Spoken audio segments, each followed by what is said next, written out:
Hello, guys. Welcome to another episode of the Keto Pro podcast with myself, Richard Smith. Today, I'm joined with a very good friend of mine, someone who has recorded with me previously, and I was silly enough to manage to lose that recording. So we're now back once again for round two. Jonathan, welcome on board. Yeah, thanks for having me. I appreciate you inviting me on. I think there's more to talk about in this recording, if anything. A lot of things have changed since. My viewpoints have changed a little bit. So it'll be an interesting chat. I'm looking forward to it. Interesting. Fantastic stuff. You know, as many of the listeners of our strict followers, they'll know that, you know, you and I podcast quite regularly through YouTube or on a number of different platforms. But today, I wanted to broadcast this to my followers and highlight, you know, your journey, why you came into this way of living, and what benefits, if any, that you've seen through gravitating towards this direction. So, take it away, John. Let's get it from the beginning. Absolutely, yeah. So, where do I start? Carnivore diet, 2020, February the 2nd. Fun enough, if you look at the numbers, it's like 02, 2020 or something like that. A lot of zeros, lots of twos. That was completely accidental. It wasn't deliberate. But yes, about 5 years in now, very nearly, into carnivory. Where did it come from? I mean, I was actually following Phil Escott when I first sort of looked into this. I thought he was a bit of a wacky guy, but I like his sort of temperament. I like the information he puts out. Very simple. He makes things that are complicated very simple, which I quite like. At the time, I was, managing a vegan health food shop. This was about a year or two, maybe 2 years after getting my degree in human nutrition. And yeah, I mean, that was a job that was available. I happened to be quite good at it. I met a lot of people, had lots of training, learned all about different supplements and things, the food law, legislation in this country, things which were seemingly paramount to us as consumers, people that buy food, but they're not taking that seriously in terms of food law, and it's just not as strict as what we hoped. So yeah, that's basically how I came to it, through Phil Escott mostly. World Carnivore Month wasn't a thing until I didn't know what it was until about 2 years in. And it turns out as a whole thing, and every month in January, for those who don't know, there's a massive spree on supermarkets and grocery stores to get all the meat, which eventually the prices go up. And yeah, so it's been an interesting journey. I've learned a lot along the way. I've been coaching people in the carnivore space, the low carb keto space as well. Lots of body composition kind of things, and I don't deal too much with people with autoimmunity like perhaps Phil Escott or people with many health issues, but I deal with a lot of people with body compositions that they don't know how to tackle. So that's my strength as a coach. I love training as well. I love seeing my clients sort of progress with their exercise efforts through video performance analysis, things like that. But yeah, I mean, my carnivore diet initially, very lean. I came from a background a bit like Richard from years ago, chicken, broccoli, and rice. So the idea of having, like, I don't know, a fillet of salmon with 4, 5, 6 pats of butter on it was not a thing. It was what was the leanest salmon I could find, with the leanest chicken breast boiled, and that was my carnivore diet to start with. Had some initial benefits. My digestion was better, consuming less mass of food, less through my guts, less from my system. I felt a bit better overall, but I didn't get the fat portion right. So I wouldn't say I had rabbit starvation, but I just wasn't eating enough fat, got lean, could train. Work was a real pain in the backside, and we got no energy to do anything. You're working 50 plus hours a week, as Richard knows. It's tough. So you have to get the fat in, which I didn't really understand at the time. It's all about calories in, calories out, and how much protein can I get in relation to my fat intake to manage my body composition. But as time's gone on, I'm actually able to eat more now as a carnivore bodybuilder athlete than I was prior. I blame a lot of it to like mitochondrial efficiency, being better managed, being stricter as well. The first year, if I'm honest, maybe 6 months to a year, I was binge eating every few weeks, every month or so. We're talking about food. I mean, I buy a pack of 5 custard donuts with a large pizza from Domino's. I get Chinese takeaways, maybe 3 or 4 meals out of that, and that'd be maybe 2 sittings. Then I go off it and think, oh, I feel terrible. Headaches would come on. I couldn't sleep. My digestion was trash. My guts were out here. But the interesting thing about the carnivore diet is despite my current condition, which we can get into if you like, I'm actually living better because of it. So my pain level baseline day to day with medication is about an 8 out of 10. And if I creep off my diet, it's about a 9.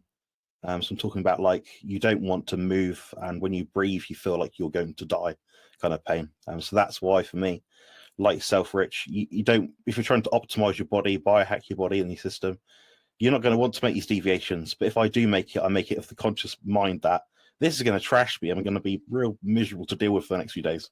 So what do? I just go into my own shell, hide my room, and just think, God, this will pass eventually. And every time it does, but I'm still doing myself damage. So the main thing for me now is just being as adherent as I can whilst having that. You know, it's a bit of a con, really, to say, it's a bit like that idea of balance in a carnivore diet. So yeah, maybe once a month I have some onions or something, my scrambled eggs, maybe a bit of mushroom. I make like a mushroom chicken broth or something. But I don't really go over the rails that much. I don't really take the mick. So if we looked at macronutrient composition of my meals from, I would say, 100-day span, we're talking like 99% plus carnivore. So it seems to be good enough for me. But yeah, what do you want to go into next? Yeah, and you just made a couple of good points there. I think it's many who gravitate into this tend to start through the same means. I think they go too strict and then they fall off the wagon and binge. I know I did. I can attest to the dominoes with with the Chinese and the Indian takeaways. Yeah, it seems to be that that common gravitation, doesn't it? What about this Christmas? Obviously, time of recording, it's the 3rd of January, 25. So we've just come through the Christmas period. Did you deviate over Christmas at all? Oh yeah, and I was very forthright about it prior to the occasion, Rich. I was like, yeah, I'm going to have this, that, and the other. So I had a bit of a tactic. So what I did was I waited a little bit longer until everyone sort of tucked in, had their food, because we had a 10.5 kilo turkey and about 3 kilos of roast beef between about 6 of us. So we had a lot of meat, Rich. So I was like, well, there's going to be plenty of meat left by the time I get downstairs, eventually move my backside. And yeah, so I waited up 5-10 minutes. Everyone else tucked in. By the time what I saw was left, there's maybe a few carrots, 3-4 Brussels sprouts. I think I had 2 roast potatoes, 2 tiny little roast parsnips, some gravy, beef turkey, and some peas. And that was it. So what I'd consider a smaller adult-sized portion of stuff, decoration, rabbit food, then supplemented it with my meat-heavy diet. So that's what I did personally. What about you? Yeah. Pretty similar, to be honest. So I cooked for my little girl. I don't eat veg at all. But I took her shopping and I only bought and cooked whichever vegetables, she wanted. And it was a similar story. So I put a few tiny new potatoes on my plate with a couple of the tiny little baby carrots and 1 or 2 roast parsnips. And that was it. Now, many will look at this and think, oh, you're a fraud. That's not carnivore. But what people don't understand is, because we are highly adapted, we've been living this lifestyle for an incredibly long time, we can afford to put these things in and it not affect us in the way in regards to an insulin response as it would when we first gravitated into the journey. I ate these things and I didn't feel too good after, I'll be honest, but this is what we call an exaggerated response, isn't it? So our body's early warning alarm systems are basically telling us that, this is the shit that we don't want, don't put it back in. But it didn't affect my ability to be in, a ketogenic state. And again, that's open for debate because we're not always in a ketogenic state, even when we are ketogenic and carnivore. But it's our body's natural metabolic state. I put those in. Didn't feel too good after, but it wasn't enough to hinder any of my progress moving forward, and it kept my little girl happy. So it was a case of having that little meal with my little girl, keeping her with a smile on her face and enjoying the festivities, or whatever you want to call it. But I've got no inclination to put it in. I love eating meat. I don't find it restrictive. I don't find it boring. I would have quite happily have consumed the turkey, beef. I had duck, salmon, shitloads of other beef to last for the week. And that's what I've predominated. But it's yeah, you know, I think the environment that we live in, the circles that we move in, can become incredibly dogmatic within the carnivore community, and I think it's unfortunate. You know, the likes of Anthony Chaffee, I know, is super strict and he never deviates. I think the last time that he had alcohol was over a year ago. But I think the difference with the likes of people like Anthony is that he has never been a sugar addict, whereas I'm a sugar addict. You know, I think it's probably safe to say that you are, and it's a lot more difficult to abstain. You know, we get cravings that maybe he doesn't, and doesn't understand how addicted you know, we were previously to some of these compounds. And it's a slippery slope, isn't it? It's you know, what we've consumed over Christmas, I think, was enough. Had we put any more in, for me at least, it would have been a slippery slope, and I would have, if I fall off the wagon, you know, I come off big time. And it's everything and anything that I can get my hands on, which I'm happy to say hasn't happened for many, many years. But in the early stages, yeah, that was a regular occurrence for me. You know, I'd fall off the wagon and it would be every fast food takeaway. You know, within a day, it'd be McDonald's for breakfast, Burger King for lunch, Domino's for tea, and so on. You know, but I'm it's familiar, yeah. But it's an addiction, isn't it? Yeah, I mean, it'd be great if we could sit there and say, "Oh yeah, I'm really clean at eating. I don't deviate ever." And it's like, yeah, but there's going to be a day that comes by where you think, "Oh, I wish I didn't miss that." And a lot of my kind of eating behaviors now, where it's something maybe off plan or not carnivore, it's something I used to enjoy, something which I used to have with family, something which offers that nostalgia, that tradition. Like, I don't know, my nan used to take me a grated cheese sandwich with some Philadelphia spread in it or something. I love that. I really enjoy that. So that's, for me, you know, it's tolerable. It's one sandwich, done. That might be every month or two, but that's about it. You know, be a roast dinner like we've just described, or I don't know, like a Thai green curry. I might have the sauce but not the rice. Like little swaps which remind me of what I've enjoyed before, but not so much that I'm, you know, doing 100 grams of carbs in a day. I'm doing like below 50 on those days anyway. So yeah, but even what you've just discussed in regards to your roast dinner is still meat heavy. That's still carnivore, you know. And we don't, the whole premise of being 100% carnivore. We would have consumed plant compounds during our evolutionary period because they're survival foods. We wouldn't have opted for them, but we would have consumed them. So you can't say that if you've eaten something that isn't a piece of meat, that it doesn't make you carnivore, because you're still 99%, you know, whether we're looking at macros or whether we're looking at, or, you know, from a caloric value, we still predominate animal proteins and animal fats. So nobody can say that that's not carnivore. The difference is that you and I have healed the body in such a way that these things don't affect us anymore. Our gut has been healed, and if we put these compounds in, our bodies are able to deal with them. The difference is that somebody coming into this from a standard way of living is highly inflamed, suffers with severe intestinal permeability, and it takes a long time to heal the gut when you come from that place, doesn't it? So for somebody new to the lifestyle, it can take many, many months, even I dare say as long as 12 months, maybe to get to the point where they've healed these issues in their body, and you can maybe put these things back in. But a piece of bread, as you say, that Philadelphia on you know, sandwich once a month is not going to cause any damage to your gut now because it's been healed. You probably don't feel so brilliant after, I should imagine, but it's certainly not causing that damage, you know. But that one piece doesn't make you not carnivore, you know. yeah, and I've discussed this with Lee Coppas, our friend, before. So that's Kent Carnivore. There's some foods which he will not tolerate at all, and they'll be detrimental. The same with you and, for example, black pepper. For me, it's dark chocolate, or any chocolate really, and berries. They really disrupt my guts disproportionately to how much I eat. For example, if I have like 3 or 4 raspberries, you know, a bit of cream or something, my dad's like, "Oh, have some. We've got loads left." All right, okay, fine. I don't really deviate when I'm competing, but if I'm in off season, It's not going to break the bank, you know.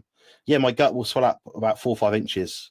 It's like an inch for each raspberry, and it doesn't make sense. It doesn't make physical sense, but that's my body reacting to food that I'm taking in. Yeah, so mine will do that if I consume, as you rightly say, pepper. Well remembered, highly sensitive to pepper, which I never realized before. You know, I used to think pepper was incredibly beneficial. It's not, as you know. It's a floodgate opener. Yeah, it's CPY enzymes inhibits things which break down drugs. So whatever you take in, so say for example, Rich, you have some black pepper and a curcumin supplement, and you have your I don't know, meat meal, egg or something. Okay, what's going to happen next? Well, I've got a sore knee from riding or swimming or cycling or running, whatever you do. Okay, well, that's going to proliferate the effects of ibuprofen that you might be taking. So if we got more circulating through your system, so therefore gut permeability goes back up. So that's the double-edged sword to supplements, which people don't quite always understand. They're not always totally innocuous. That's the thing. Yeah, spot on. Yeah, the P450. Phase 2 detoxification. It's pepper doesn't work so well with me. And interestingly, if you are one who suffers with cold sores, then pepper is going to bring these out. So if you're trying to tie in when you have a flare up, look into the foods you consume. Unfortunately, pepper seems to be in everything, so I've got to be incredibly strict. Seed oils cause massive flare ups in my belly. So if I eat out in a restaurant and I've asked them not to cook in seed oils, if they have any form of cross contamination with utensils that they've been cooking something else in, I'll know all about it. My belly will do what yours does with some, with 4 raspberries. It'll become extended by some inches and incredibly uncomfortable. And there are a few other things as well. Chocolate doesn't seem to affect me, but it affects You're lucky. you. It's not something that I consume a lot of, but it would probably be my go-to if I were to go for something sweet. But it doesn't seem to impact me whatsoever. But again, if I do ever eat chocolate, which isn't very often, then it's not an awful lot. But it's dark chocolate I think can be problematic, especially because of the oxalate. What else affects me? Vegetables in general seem to affect me big I think time. the sheer volume of it and the fiber, they seem to really harm me.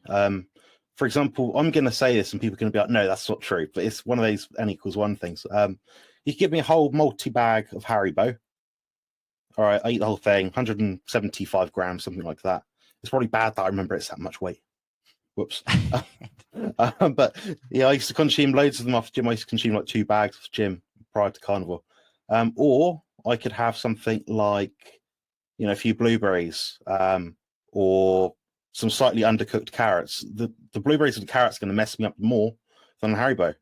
Because the Haribo is essentially just sugar, gelatin, colors. For me, as an individual, it doesn't hit me as hard as like the cellulose and all the things we can't digest. So yeah, snap, 100%. I think because we are highly insulin sensitive, and again, that's something that's been up for debate recently within the community, but we won't go down that rabbit hole. But it's we can deal with this incredibly well. So it is sugar, essentially. Quite often they're lacking the seed oils as well, which can be problematic. But we are designed to cope with bursts of sugar.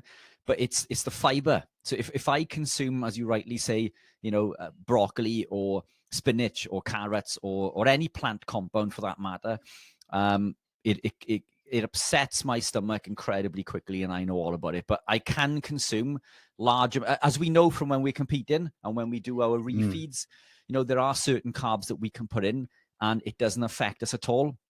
It's not the sugar per se, is it? It's the source of the sugar. The difference for you and I is we've healed the gut. We're now incredibly insulin sensitive, and I know insulin resistance technically doesn't exist, but for the context of the people listening, we'll use that term. We're not insulin resistant. The body's working the way that it should. We've recovered and repaired and healed all of these processes. So sugar for us is just dealt in the way that it should be. So I agree, and I think exactly the same in regards to to sugar versus plant compounds. Plant compounds, detrimental for me. Incredibly detrimental. Yeah, it's hard to work out which one's the problem, because your body's biologically adaptive and dynamic at all times. For example, like you said about the black pepper, that might be the worst thing you can eat right now. Give it a few years down the line, perhaps something happens, your exposure changes, the mold around you changes, you're in a different home, whatever, your microbiome changes. Okay, you're in a different position then. Therefore, your susceptibility to the illness from different foods, toxins could also change. So it's an ever-moving thing. So right now, I do not tolerate dark chocolate. My symptoms of autism are horrendous. Like I just avoid people because I know I'm so tricky to deal with. But that's just me, you know. So. Yeah, it is, and I've noticed in during my journey that there are things that will affect me now, which never appeared to affect me before. But I think my opinion on this is, and this is something that I get asked quite often, or statements made to me, is that I've gone keto, and keto has made me gluten intolerant, because now I've put gluten back in and it's playing havoc within my body. But the fact is, you've always been gluten intolerant, and I think I usually attest this to drinking alcohol. Like the first time you have a beer or a glass of wine, you feel tipsy. It affects you straight away. Next time you can have 2 beers, 2 glasses, and it appears to affect you less. It takes more of that alcohol to get you drunk. And the more you drink, the less it seems to affect you.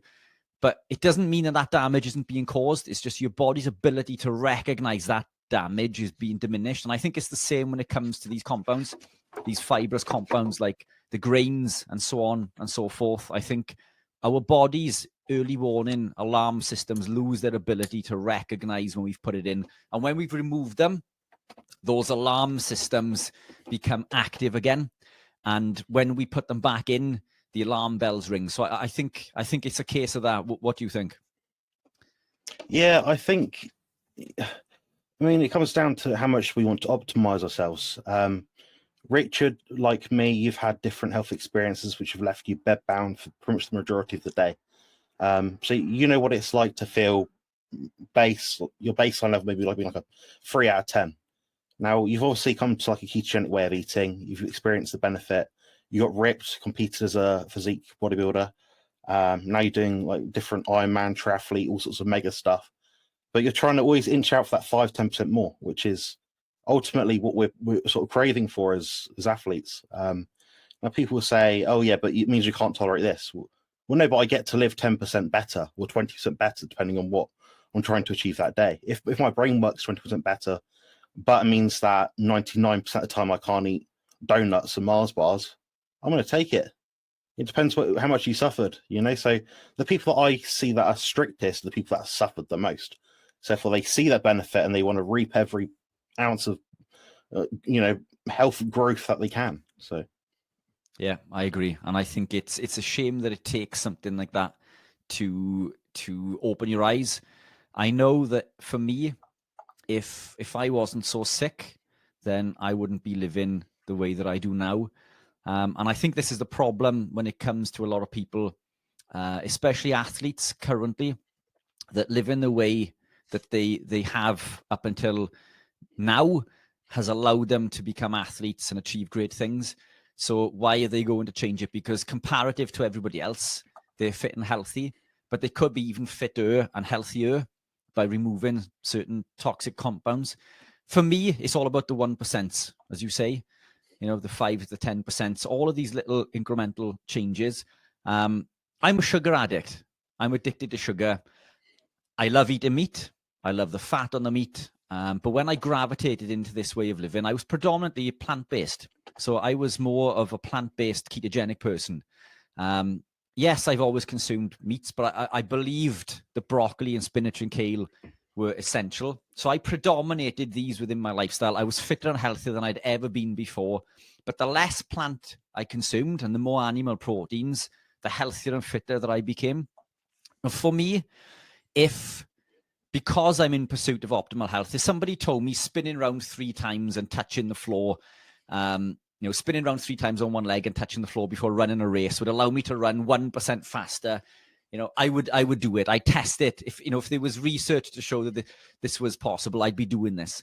Now, if the research was there and if it were true that carbohydrates and plant compounds were beneficial, I would be consuming them. I want to be consuming carbs. I want to be consuming, the plants that I used to consume and used to enjoy.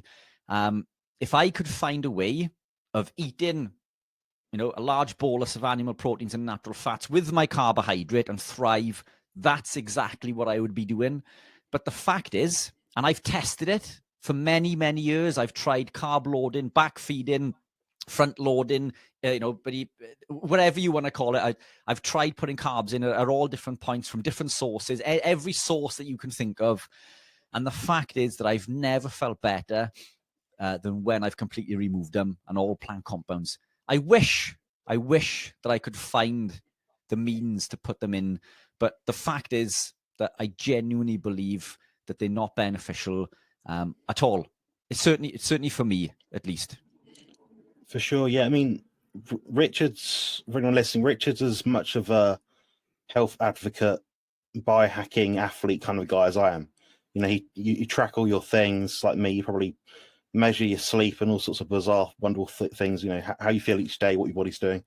That's because we strive for the best with those sort of personality types.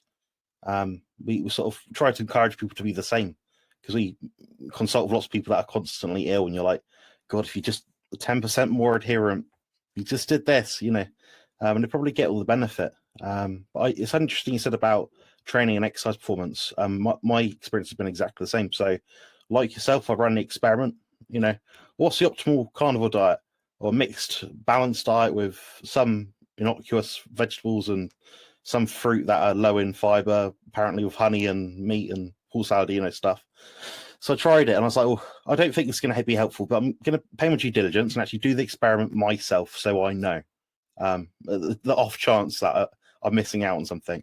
So what I did was I did basically equated the calorie intake of my food. So I labeled food calorie amount. The protein was kept the same, and I basically just switched around the carbs and fats. So the carbs were like next to nothing, but what I did was increase the carbs, reduce the fats, and my energy balance theoretically was the same. What I found was my strength endurance performance. So the amount of time I was able to lift for leg extensions and leg curls in the gym after 3 days of eating, this sort of way, was worse. It's about 10 to 15% worse. As in, say, for example, I got 100 kilos, I did 10 reps leg extension. It was about 8.5, 9 the next time. And that's simply by changing my energy substrate. Now, there's probably some confounding variables, obviously, because I started eating something I wasn't before. So maybe that upset my guts a little bit. Maybe I didn't transmute enough energy downstream through the electric transport chain as effectively. But I mean, if I'm to think of it from the flip side, what does a carnivore diet offer me? And that's a study I'd like to see. So I'd like to see carnivorous athletes and mixed macronutrient athletes perform the same sort of thing, maybe a washout period, A and B group, I don't know. Then all to get them to do is say, look, do your exercises, measure your strength, A to B, point A to B basically. Then measure things like lactate levels, blood carnosine levels. Because I'm pretty sure the carnosine levels of the athletes with a carnivorous diet is greater, which buffers lactic acid, which means if you're doing a high intensity row, like for example Sean Baker, who's like smashing records and stuff, and soon I'm pretty sure you'll be smashing them. You're going to look at these things and it's going to be, okay, a minute bout of this exercise, a sprint on a bike, I can do this on a Wingate sprint test, or this. Adding carbohydrates, these numbers, these blood values go down or up, depending on what end of the experiment you're doing. And saying from there, okay, that impacted exercise performance a lot. So that'd be my speculation, is the carnosine sort of levels in the body. Yeah, I agree. And it's, again, I'm in every aspect of what I do, I want to live as long as I can. If putting in some form of carbohydrate, whether it be honey, for example, as some advocates have recently said to put in, I'd be doing that. But Snap, same as you. Whenever I put these in, I notice that everything seems to fall apart. I don't feel as well. I get the brain fog. Athletic performance is hindered. I feel sluggish. I feel bloated. I feel inflamed. The best that I feel and ever have felt is when I'm at my strictest, and I'm incredibly competitive. I'm never going to be the best runner or cyclist because I'm not the juice isn't worth a squeeze for me. I'm not willing to run 70 miles a week. Yet I compete against the runners. I run like 6 or 7 miles a week. And I race against these guys and girls who run 70 miles a week, literally running 10 times more a week than I do. And I'm fairly competitive. I may not be winning some of these guys are coming in at like 15, 16 minutes, but I'm coming in at 17 minutes on a 5K, for example. Which is pretty tasty for someone who's running, 6 or 7 miles a week. So it's, for me, I don't want to run hundreds of miles a week because it's not something that, it tickles my fancy. And this is why I'm gravitating more into like high rocks style training, short, sharp, explosive stuff. But whatever I do, I don't want to just participate. I want to be competitive, at least within my age, so, and that's what I do. Whenever I run or race, I'm competing against others within my own age category. I'm being fairly new to this. I don't do that bad. Well, speaking of which, you competed in 24. You came back to compete in bodybuilding. Brought an incredible condition to the stage. I mean, ripped, shredded, almost transparent. Almost. Almost see-through. Tell us a little bit about that. Yeah, so I had my spine fused on December the 12th, 2022.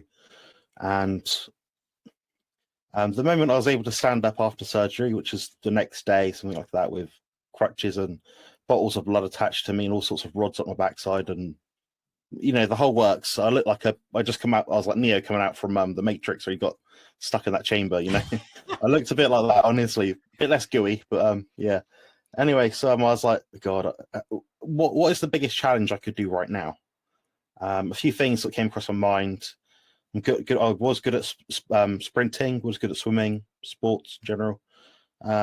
Boxing, I've never done that. Boxing is quite interesting.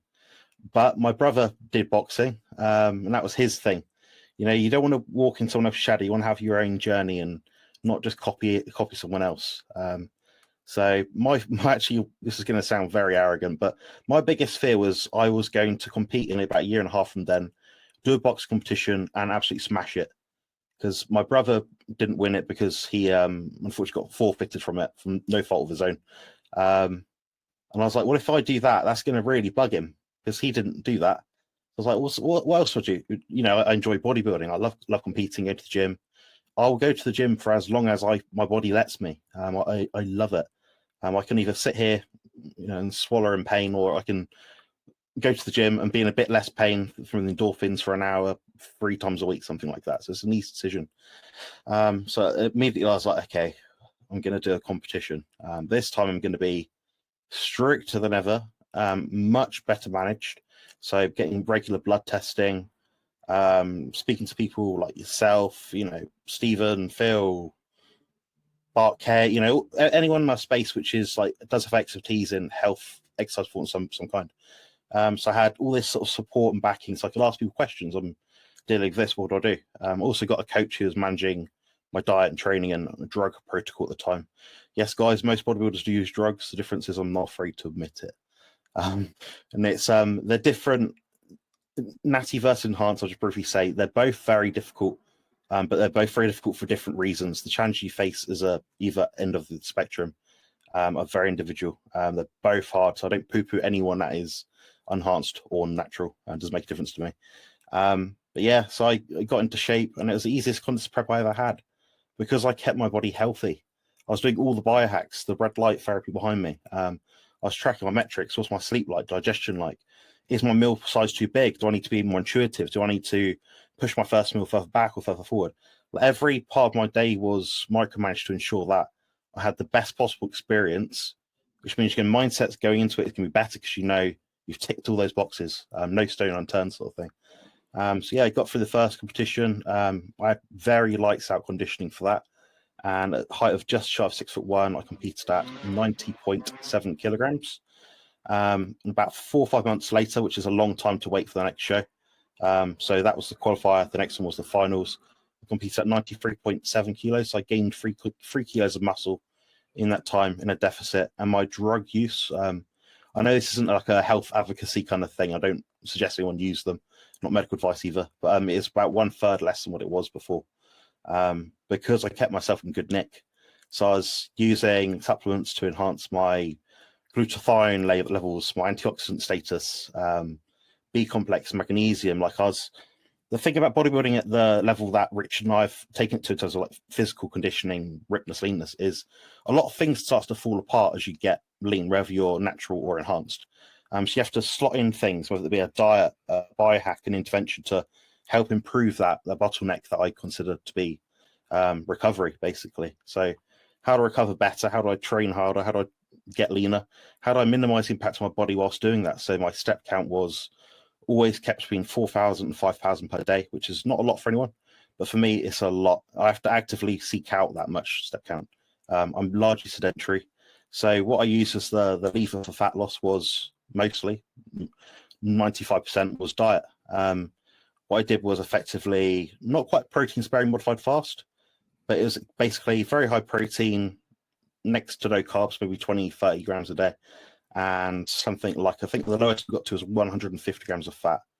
So I'd rehash that. So I think we did about 360 protein, 30 carbs at most, and 150 fat. That was the lowest my food intake got. Meanwhile, my coach, great guy, his name's Marty Rice. He owns South Coast Powerhouse down here in Bournemouth. He was dieting on about half the labeled theoretical food calorie units than what I was. We're both 6'1" He also was doing an hour or two of cardio a day. He's eating quite a high protein diet. He is struggling with food volume, just because, if you add in like that much rice, okay, that's a lot of energy, but not much nutrition. So I knew that what I was putting in was working better for me. He still got in shape. He still did the work. He put in the graft. But my kind of reason for advocating for a carnivore way of body composition improvements, for the training, diet, and lifestyle, is that it just makes your life so much easier. I've competed many, many times now, maybe 9 or 10 times. And the last 3 shows I've done have been carnivorous. I'd say it's been night and day how much easier it is to compete. You feel better, you sleep better, you recover better, your joints feel better. Your output in the gym is the same, so you retain the same level of muscularity, if not even gain some if you didn't have that much before. So that's basically what happened last year. So I won the regional show. The second show I came, I believe, I'd have to estimate about 7th. There's about 15 of us on stage. But meanwhile, I did that with destroyed spine and a degrading hip joint, chronic fatigue syndrome, and autistic spectrum disorder. So it's amazing how far you can push your body, because I should not have been able to do that competition. Now, as tenacious as I am, as tenacious as Rich knows that I am, I'm going to do it again in 2025. This time I'm going to be more ripped and bigger than ever. I'm going to piss a lot of people off, because I'm going to show them what can be done if you follow a carnivore diet and let your body do what it's meant to do. Fantastic. Yeah, and I can't wait for that. Yeah, can't wait for that. Listening to that, I mean, for people who don't understand the bodybuilding scene, when you mentioned 7th there, people don't understand that is, within your category, that's arguably 7th in Britain. So that's right. It's people will look at, but you didn't win, or didn't come second, didn't come third. Wait a minute, you're talking about every competitor or every person within the UK. That's number 7 out of everybody, within your category within the UK, which is an incredible achievement within, like a year basically of training, and doing it completely different to the narrative in regards to the high carbohydrate content. And your condition was incredible. I mean, people would die to look that way. I think what you achieved was absolutely phenomenal. And if you can improve on that in 25, wow. Yeah. I can't even imagine what type of condition you're going to get into. What I may do is I may send you a photo of what I've done the last 6 weeks. I've gained something around the magnitude of 6 kilos of lean muscle tissue, and my ab thigh skin folds are the same, if not less, than what they were when I started.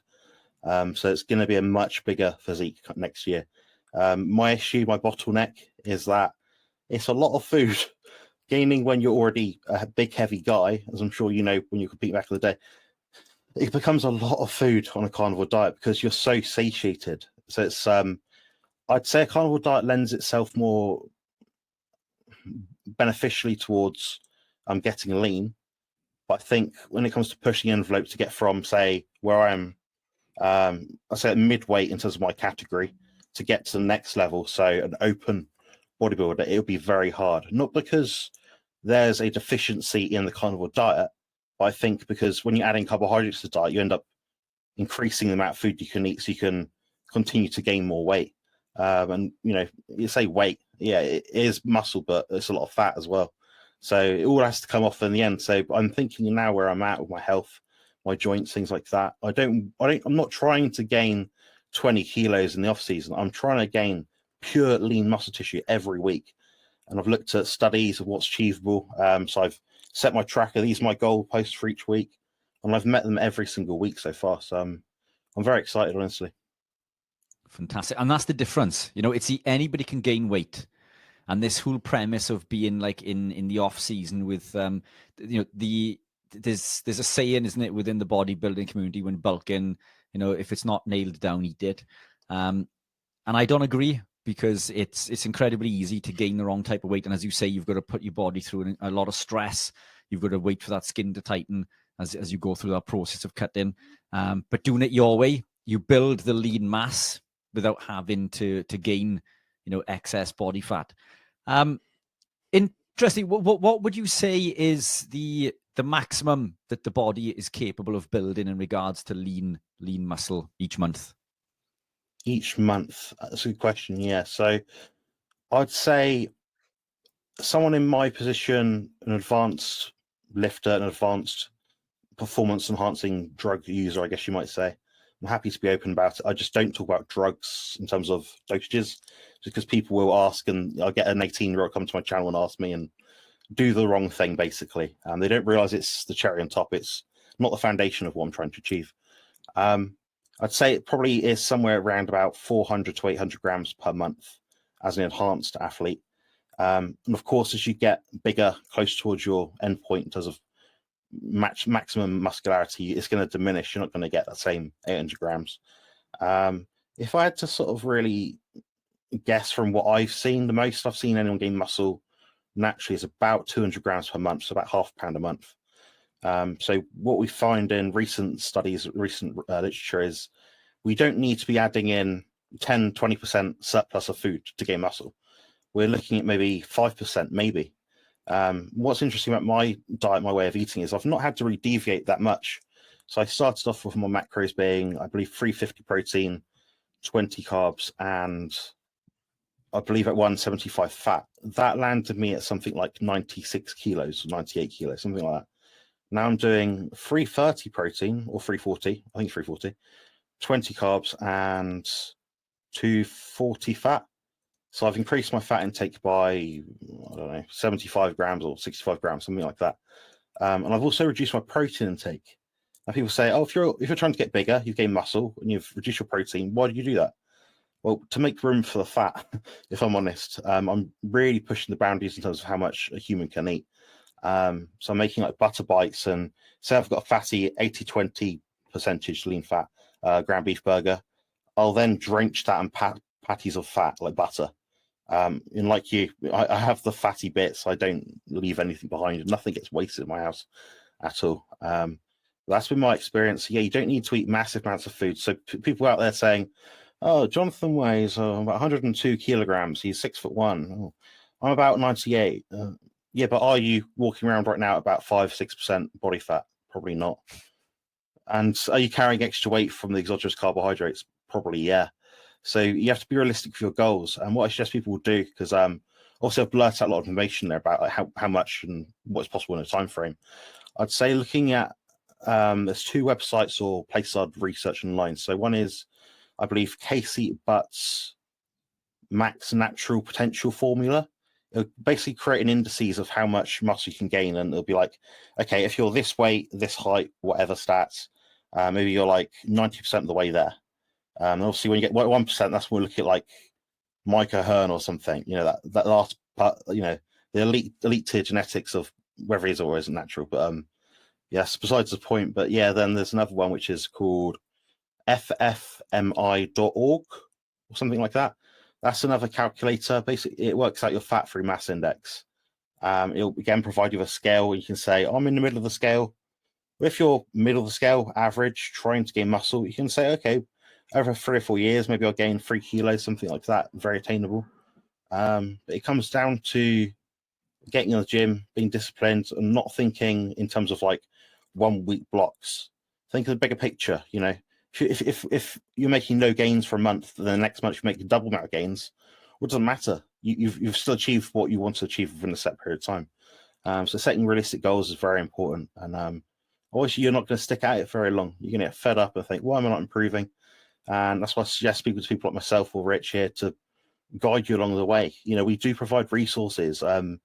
Rich has the school, he has YouTube, different ways to sort of collaborate and communicate with you. You can consult with him. You can do the same things with me.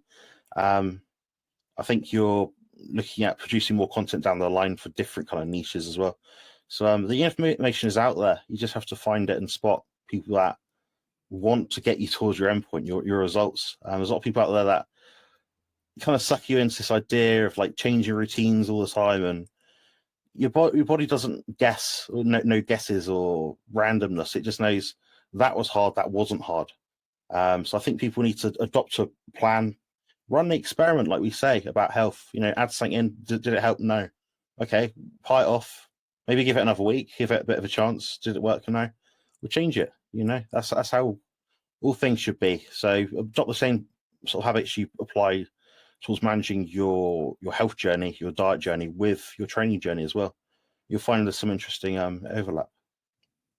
Yeah, some really good points there. And I think, you know, one of the biggest things for me is accountability. And what I've noticed within the industry is even the best coaches have coaches. Yes, they know what to do, but they need somebody to be accountable to. So anybody who's listening who is interested in gravitating into competing in the world of bodybuilding as a carnivore, or even not, I'd highly recommend booking Jonathan for a consultation. Maybe even signing up to some sort of training program. I don't know if you offer coaching for athletes. I should imagine that you do, but yeah, I keep it all the same price as well, Rich. So whether someone comes to me, a lifestyle client, Brenda Morris from, I don't know, Michigan or something, it's the same price. If you're 12 weeks out, it's the same price. Because I think the level of the standard of information that you put out should always be the same. It should always aspire to be better. Now, if I'm charging, say, Rich to be an elite, I don't know, bodybuilder or whatever, then I'm training someone else to be, you know, a mum that can kick a football down the path of her sons. And I'm not putting all the effort into that. Well, she's going to get fed up with me after a while because I'm not giving her the time of day. So everyone has their own unique goals. You have to sort of be understanding that they don't all have to be elite or professional. It's just what puts you in a better position at that time for you, and what gives you the best bang for your buck. Yeah, 100%. Yeah, everybody has their own goals, as you rightly say. I think that's an important point. But if anybody wants to book you for consultations or coaching, Jonathan, where can they find you? Yes, I'd recommend going to a website, which is compositionconsultant.com. My Instagram is currently unavailable, but you can find me at Carnivore Muscle usually. My YouTube channel is Carnivore Muscle as well. I put out as much free content as I could possibly can. If you don't want to buy my stuff, that's completely fine. I don't tell people to buy my stuff, but I will say I do live Q&As with Rich and the guys sometimes. Scout out some questions there, make a list, find out what you want to find out, and that's what I'd suggest as well. So it's not always about selling something. You know, there's a bit of give and take, and the thing is, if people are going to find out the information that we give out, because we are good at what we do, I say it very proudly, because we have the testimonials, we have the results, we have the outcomes. You've got athletes which are tremendous, absolutely inspirational people. So the truth is out there. You just need to find it, and if you need a more refined approach, you approach one of us, pay for a time, and that's pretty much it. Yeah, spot on. You know, look, I think, you know, I get a lot of flack within this community because I charge for consultations. That's what pays my bills. That's my job as a nutritionist. So as you say, everything that we can cover as far as health and well-being, we've probably covered at some point in one of the hundreds and hundreds of videos and lives that we've done on YouTube. And it's there, you know, and they're there. If you want to go and see those for free, those videos are there for free. That's why we do those lives. That's why we do these videos. Should you want something that is tailored specifically to you and you don't have time to spend hours and hours and hours trawling through YouTube for the free information, then it's there available to you in a consultation with Jonathan, for example. You just sign up, you get that information there and then within that 60 minutes or whatever it is that your consultations last.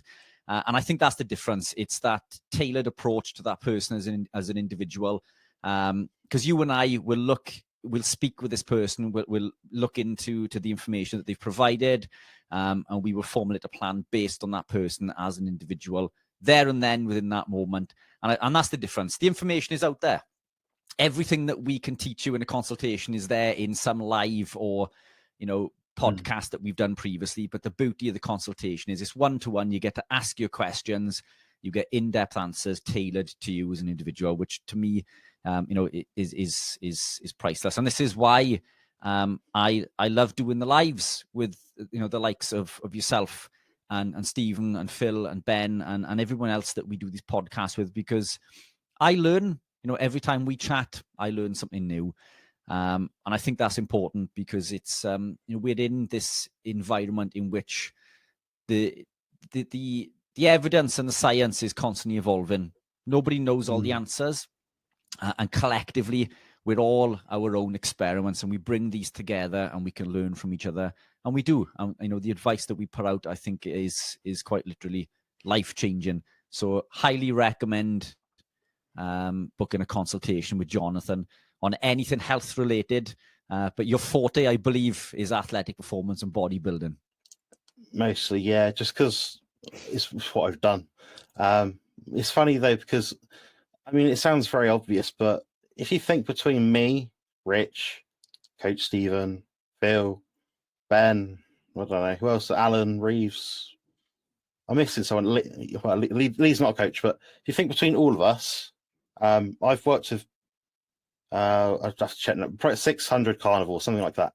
Then if I ask, say, Steven's been coaching for like a decade. So he's probably in the thousands. Rich could be in the thousands as well. Phil's in the thousands, I'm pretty sure. Then I've managed a health food shop. I've consulted people while I'm there. You spot all these pigeonholes, these bottlenecks, these reoccurring problems. You work out what's the best solution. Then obviously, if I get more information, someone can sit with me or Rich for an hour. Maybe it's that last 20 minutes of information that makes all the difference. It means you can click and get the problem solved the first time. And sometimes we can't always solve it straight away, but it just takes time in a lot of cases. So I do encourage anyone to get in touch with either one of us. And I think Rich right now has an offer on his consults, something like half price. Come on, guys, that's value for money if you ask me. you know, appreciate that. And likewise for your consultations, Jonathan, I think highly recommended. Yeah, certainly for the bodybuilding. There's tons of other stuff that I'd love to get into, but I think we've covered an awful lot there. We'll get another call booked in because I wanted to get into, you know, the autism side, which is one of the reasons that you come into this. But that'll be a call for another day. So I'll pop all of the links to your coaching in the information below. But fantastic chatting as always, my man. Thanks again for coming on. Yeah, thanks for having me. We'll definitely collaborate again. What I'd suggest people do is maybe below this video when it comes out, ask some questions related to autism. What do you want to know from me, my experience? Because autistic people are very submerged, hidden in this kind of community online because by nature of how they are as individuals, you know, special people, they struggle to communicate. They don't always have the access to, you know, speak with someone online. Maybe they just want to type a little email out and say, oh, can you answer this question? I'm wondering about this. We'll have an answer for you. So that's what I'd highly suggest doing. But thanks so much for having me on. Appreciate that. Yeah, fantastic idea. A brilliant chat, and as always, thank you, my man.